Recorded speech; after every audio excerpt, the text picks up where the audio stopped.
Yo, what's up, peeps? So in this video, it's gonna be me versus my opponent Fling 5133 on Magic Online, and Fling here happens to be a really good Tron player, and I'm just gonna show you guys what it's like when Tron players get god hands and they have to try to figure a way out. The only one thing that I regretted about this game is the fact that I was not streaming at the time and that I did not record the video live. Because of the going back and forth as far as, who might come out on top, and knowing in the back of your mind that if your opponent gets one single card, it'll completely change what happens in the game. So yeah, I'm gonna go ahead and start this video for you guys. But extremely great player. Us Tron folks gotta stick together. We recognize somebody else who plays Tron great, enjoying the game. You just have to recognize. And I think this is one of those times where I just absolutely had to make something out of this. Alright, so I'm gonna go into game number 1. Alright, so starting out, let's see here. My opponent started out by saying, you two, thanks, when I said good luck, have fun. And they started laughing because my name was Tron Walkers. Okay. Alright, let's see what these hands look like. Alright, so opponent got a 2 on the dice roll, and I got a 1. They decided to play first. After that decision, we went ahead and started. So me here having 2 pieces of Tron, no way I'm gonna mulligan that. I do have some serum powder here to assert dominance and show them that I'm not the typical Tron deck, to say the least. But with this hand here, I'd be crazy not to keep it, so I went ahead and kept. This is before I knew what my opponent was playing, by the way. Had I known they were playing Tron, maybe I would have mulliganed to something else, but I think 2 pieces of Tron is always a fairly decent keep. And looky here, we drew into some more serum powders to, further assert dominance. But it is what it is. So yeah, drew into a second serum powder there. And now it's just to see who can get Karn liberated or Karn Great Creator out on the battlefield first. So let's start this journey. So you guys already all know Ancient Stirrings, just looking for lands. He missed Tron by 1 turn so far, and in my head I'm like, if I draw into another piece of Tron, or draw into a power plant specifically, I pretty much have this game won.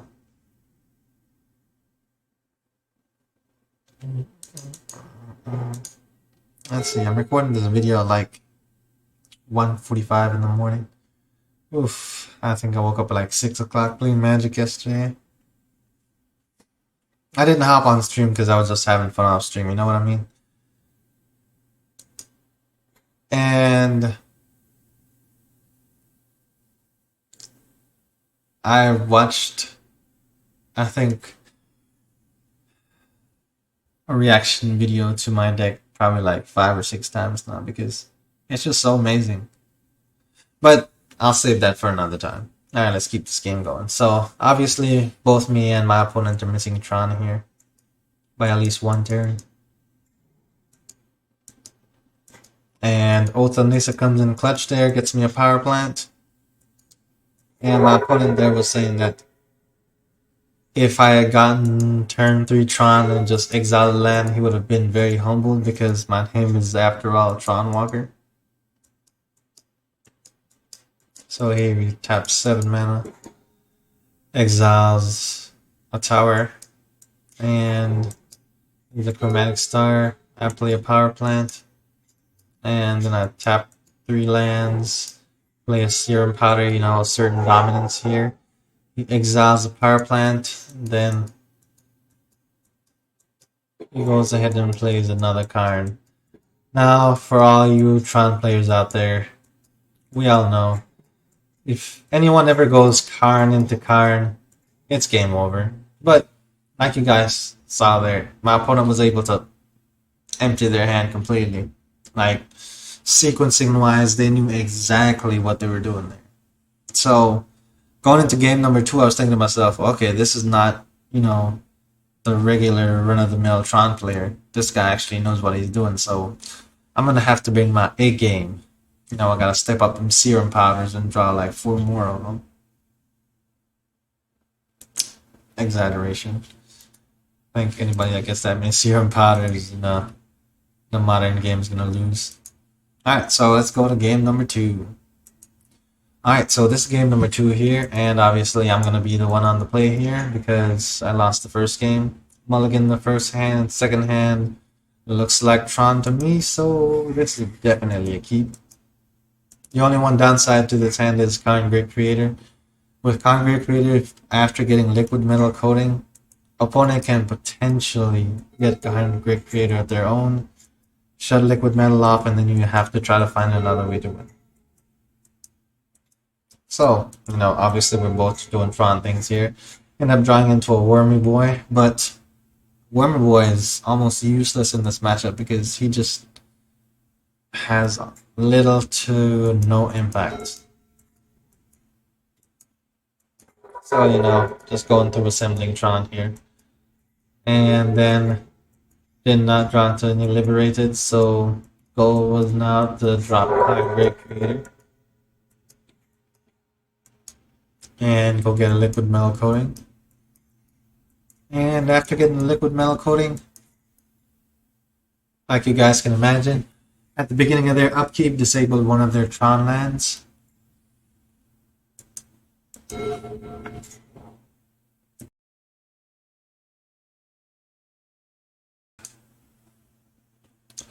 Then, after disabling one of their Tron lands, opponent went ahead and tapped both, and then I knew to myself, okay, yes, my opponent's gonna play a card of their own. That is the only thing here that would save them. The only thing. And my opponent had it, so I was like, oh man. After they had that, I was like, okay, now the game is on. We need to top deck something good. And what I ended up getting here was a Ugin the Ineffable, which does nothing against Tron because they're playing a bunch of colorless spells. Alright, so let's see. I was just saying LOL here after they got Karn, and I said now it begins because 2 Karn Great Creators on the field. Liquid Metal's not doing anything. On top of knowing Liquid Metal's not doing anything, we both have to get something else to finish this out. And my opponent was also saying these are some pretty fun matches. So after playing Oath, these were my options. Ballista and 2 towers. And I decided to go ahead and take the Ballista. That way I could have something on board that could potentially swing at Karn. But went ahead and played the Wormcoil engine first. Main reason for Wormcoil is it does pretty decent damage, but I also know it's not going to be enough to win the game. Opponent slams a Karn Liberated, exiles Wormcoil engine. I'm thinking to myself, oh man, a piece of my Tron land is next. Top deck Karn Liberated right there. I'm thinking to myself, yeah, I'm wearing the driver's seat here now. And went ahead and played a Walking Ballista.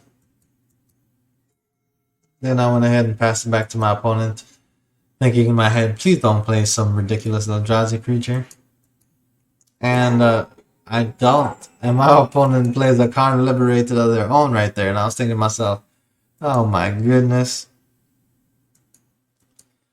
I was like, okay, Mazebind Tomb.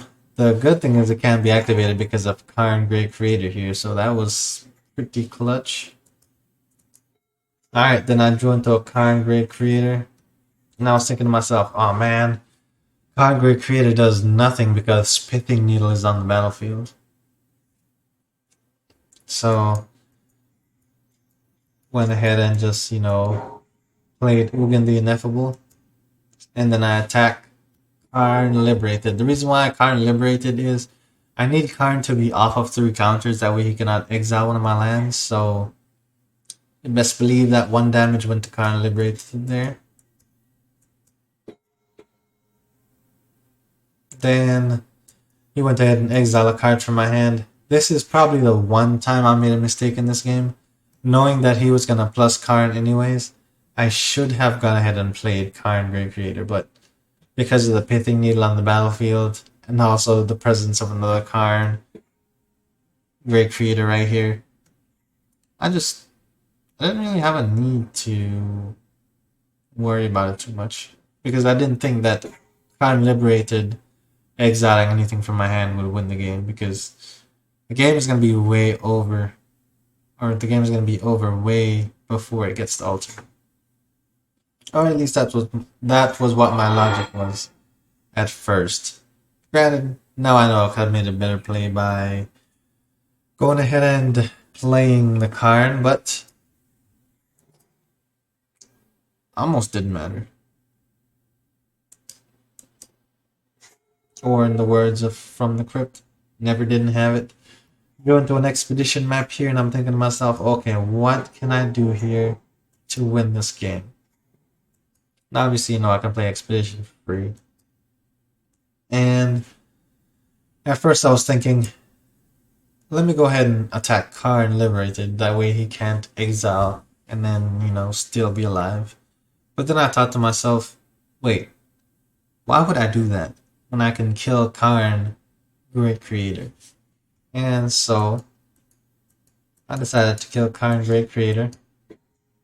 And then during my opponent's upkeep, I decided to make their Karn Liberated into an artifact so he cannot be activated.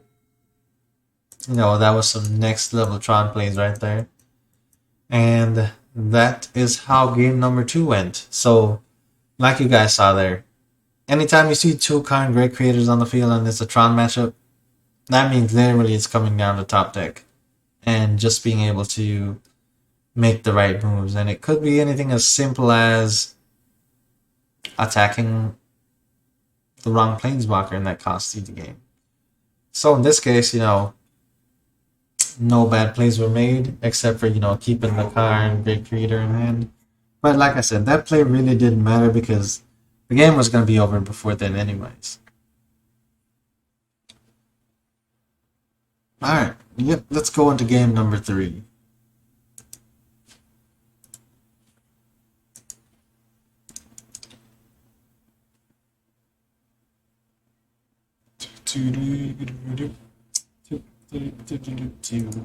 Alright, so game number 3. I was letting my opponent know, you know, I'm playing a 5-color Tron deck because just from what you see, you can't tell that my deck is any different from regular Tron. Especially with how I sideboarded against them. I just needed to be quick and get the game over with ASAP. Alright, so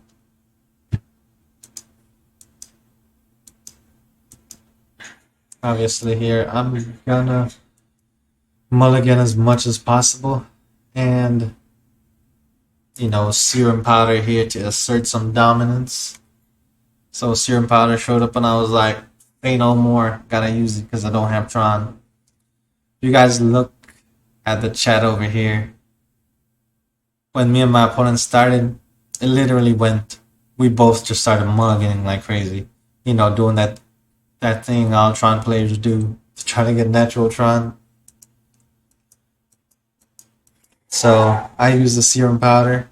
Next hand I see, what do you know, natural Tron. Mulliganing down to 3 cards in hand. Opponent stopped mulliganing down 1 time before me. So basically I got to see 2 extra hands because of Serum Powder. Or I guess 1 extra hand and then I mulligan. So I guess still 2 extra hands for the price of exiling some cards out of my library. But I only exiled 4 cards, so yeah, it's not too bad. So opponent started off with a tower there, and I'm thinking in my head, man, I just drew into another tower. I'm like, oh man, I have Tron already, I don't want pieces. And I'm thinking to myself, oh shoot, they just missed playing a land drop. And I was like, okay, they missed playing another land drop. I'm thinking to myself, man, I am going to be able to run away with this game. And then as soon as they hit the ancient stirrings, I was thinking to myself, oh man, I should probably be a little bit concerned again. When that star came out, then I was thinking to myself, ouch, they could have it next turn and then I'll be in real big trouble. But, like you guys saw here, doubling season, Nahiri the Harbinger, I think that's a combo. But that's also a combo that might not happen if my opponent has Tron. So, went ahead and played doubling season there. And opponents still using cantrips, and they're able to get Tron online on turn number... What is that, number 5? But that's after missing Tron for like 3 turns. So I went ahead and played a land, and like you guys can imagine, go ahead and play my Nahiri and put it out there. And then after Nahiri's, you know, ready to be ultimated because of doubling season on the battlefield, so it comes out and enters with 8 counters on it. I went ahead and ultimated, got myself a spaghetti monster right here, aka Emrakul, and that was enough to end the game right there. So, in a world where you have Green Tron versus Tron Walkers, it looks like serum powders are what makes the difference.